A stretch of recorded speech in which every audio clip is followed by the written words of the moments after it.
എല്ലാവർക്കും സുഖാണോ? ഇന്ന് ഞാൻ ഉണ്ടാക്കുന്നത് ഒരു രസമാണ്. ഇതിപ്പോൾ രസത്തിന് നമ്മൾ നല്ലൊരു ടേസ്റ്റുള്ളത് മാത്രം മതി നമുക്ക് ചോറാനായിട്ട്. അതിന് 2 തക്കാളി, കറിവേപ്പില, പിന്നെ ഒരു കുടം വെളുത്തുള്ളി, പിന്നെ ചുവന്നുള്ളി കുറച്ച്, ഒരു കഷ്ണം ഇഞ്ചി, പച്ചമുളക് 6 ഒത്തിരി ഉഴുന്നുപരിപ്പ്, 2 ടീസ്പൂൺ മല്ലി, പിന്നെ കുരുമുളകും പൊടി, ഉലുവ, മഞ്ഞൾപ്പൊടി, മുളകും പൊടി, കടുക്, ഉപ്പ്, വെളിച്ചെണ്ണ, പിന്നെ കുറച്ച് പുളി പിഴിഞ്ഞൊഴിക്കാം. ഇതാണ് ഞാൻ ഉണ്ടാക്കുന്ന രസം. നല്ല ടേസ്റ്റാണ് ഈ രസം. എൻ്റെ അമ്മ ഉണ്ടാക്കുന്ന രസമാണിത്. അപ്പോൾ നല്ല ടേസ്റ്റാണ്. അപ്പോൾ നമുക്ക് ആദ്യം തക്കാളി അരിഞ്ഞ് നമുക്ക് വേവിക്കാം. ആദ്യം നമ്മൾക്ക് 2 തക്കാളി നമ്മൾക്ക് നീളന അരിഞ്ഞാൽ മതി, അത് ഉടഞ്ഞ് കിട്ടുമല്ലോ. അപ്പോൾ നീളന അരിഞ്ഞ് 2 തക്കാളി നമ്മൾക്ക് ഇത്തിരി ഉപ്പിട്ട് പിന്നെ ഇത്തിരി മഞ്ഞൾപ്പൊടി ഇട്ടിട്ട് നമുക്ക് വേവിച്ചെടുക്കാം. ആദ്യം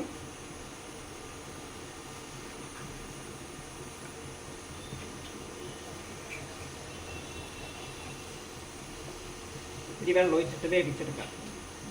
എന്നിട്ട് നമുക്ക് ഇതെല്ലാം നമുക്ക് മിക്സിയിലൊന്ന് ക്രഷ് ചെയ്തെടുക്കാം. അതാണ് ചെയ്യേണ്ടത്. അപ്പോൾ ഞാൻ പോവാണ്. ഇത്തിരി ഉപ്പിട്ടു, അതിലേക്ക് ആവശ്യത്തിനുള്ള ഉപ്പ്,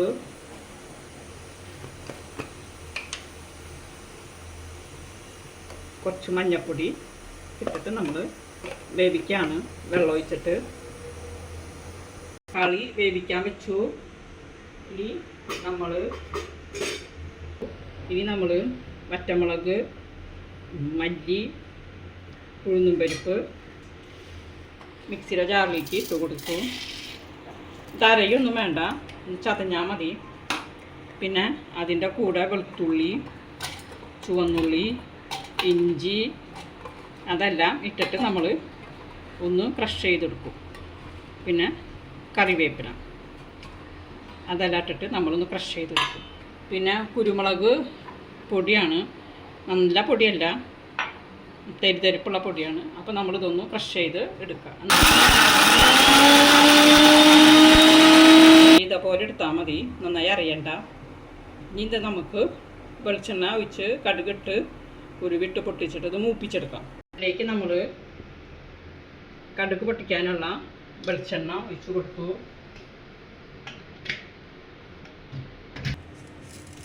വെളിച്ചെണ്ണ ചൂടായി വരുമ്പോൾ നമ്മൾ കടുക് ഇട്ട് കൊടുത്തു.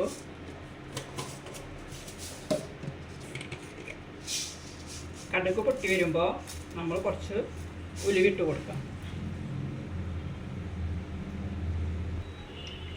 കടുക് പൊട്ടി വരുന്നുണ്ട്, നമ്മൾ ഇത്തിരി ഉലുവിട്ട് കൊടുത്തു.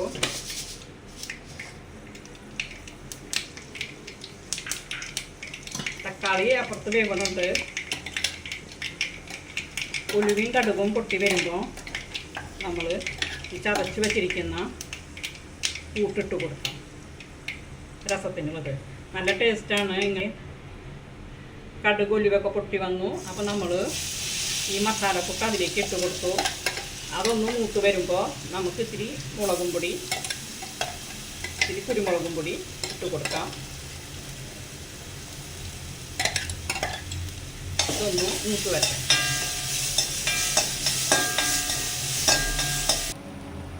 അപ്പോൾ ഇത്തിരി കുരുമുളകും പൊടി കുറച്ച്, പിന്നെ ഒരു 1/4 ടീസ്പൂൺ നമ്മൾ പച്ചമുളകിൻ്റെ എരിവുണ്ടല്ലോ, അപ്പോൾ 1/4 ടീസ്പൂൺ മുളകും പൊടി ഇട്ട് കൊടുത്തു. അതൊന്ന് മൂത്ത് വരുമ്പോൾ നമുക്ക് പുളി പിഴിഞ്ഞൊഴിക്കാം. അപ്പം നമ്മുടെ രസത്തിൻ്റെ ഉള്ള കൂട്ട് മുരിഞ്ഞ് വന്നിട്ടുണ്ട്. തക്കാളി അപ്പുറത്ത് വെന്ത് വന്നിട്ടുണ്ട്. അതൊന്ന് ഉടയ്ക്കാം. ഒരു നെല്ലിക്ക, കുഞ്ഞ നെല്ലിക്കയുടെ വലുപ്പത്തിലുള്ള പുളി പിഴിഞ്ഞൊഴിക്കണം. നമ്മൾ കുറച്ചും കൂടി വെള്ളം ഒഴിച്ച് കൊടുത്തു. രസം നല്ല ലൂസ് വേണമല്ലോ. വേവിച്ച് വെച്ചിരിക്കുന്ന തക്കാളി അതിലേക്കിട്ട് കൊടുക്കുക. ഇനി നമ്മൾ അതിലേക്ക് എരിവ് ബാലൻസ് ചെയ്യാനായിട്ട് ചിലർ ശർക്കര പൊടിയാണ് ഇടുക, അല്ലെങ്കിൽ ഇത്ര പഞ്ചസാര, ഒരു 1/4 ടീസ്പൂൺ വേണ്ട പഞ്ചസാര ഇടാം.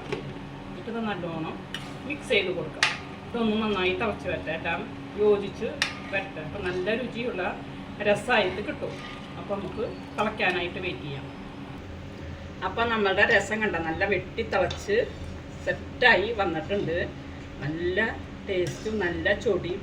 പിന്നെ നമുക്ക് വയറൊക്കെ നമുക്ക് വിമുഷെടുക്കുമ്പോൾ ഒരു ഗ്ലാസ് കുടിച്ച് കഴിഞ്ഞാണ്ടല്ലോ പിന്നെ വേറെ ഒന്നും വേണ്ട, നമുക്ക് നല്ലൊരു സുഖം കിട്ടും. ഇത് ഉപ്പ് എരിവ് എല്ലാം കറക്റ്റാണെന്ന് നോക്കാം.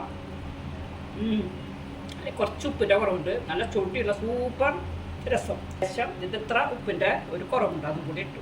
അങ്ങനെ നമ്മുടെ രുചികരമായ രസം റെഡി ആയിട്ടുണ്ട്. എല്ലാവരും ഈ വീഡിയോ കാണണം, ലൈക്ക് ചെയ്യണം, ഷെയർ ചെയ്യണം, സബ്സ്ക്രൈബ് ചെയ്യണേ.